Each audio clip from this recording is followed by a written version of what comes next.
સુરતના પાસોદરા વિસ્તારમાં એક વિચિત્ર અને ચિંતાજનક ઘટના સામે આવી છે, જેમાં દાદાને મળવા ગયેલ પૌત્ર અને પિતા પર સોસાયટીની એક મહિલા સહિત 7ના ટોળાએ બેટ, પથ્થર અને બેલ્ટથી હુમલો કર્યો હતો. આ હુમલામાં પિતા પુત્રને મારવામાં આવ્યો અને તેમની કારની તોડફોડ કરી ખુરદો બોલાવી દેવામાં આવ્યો.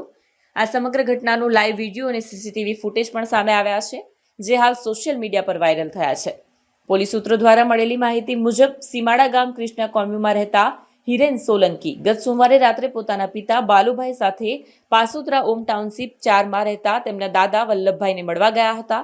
રાત્રે લગભગ 10:30 વાગ્યે તેઓએ બિલ્ડિંગ પાસે કાર પાર્ક કરી, જેને લઈને સોસાયટીમાં રહેતી જાગૃતિબેન નામની મહિલાએ તેમની સાથે ઝઘડો કર્યો. આ મહિલા સાથે બીજા 6 શખ્સો પણ જોડાયા અને તેમણે બેટ, બેલ્ટ અને પથ્થર વડે હુમલો કર્યો, જેના પરિણામે કારના તમામ કાચ તોડી કારનો ખુરદો બોલાવી દીધો. કારને થયેલા નુકસાન અંગે કહેવા જતા હુમલાખોરોએ હીરા વેપારી હિરેન સોલંકીના પિતા બાલુભાઈ સાથે ઝઘડો કરી તેમનું માથું ફોડી નાખ્યું હતું. પરિસ્થિતિ વણસતા હિરેનભાઈએ પોલીસની મદદ માંગી હતી. પોલીસ આવતા જ તમામ હુમલાખોરો ત્યાંથી ભાગી છૂટ્યા હતા.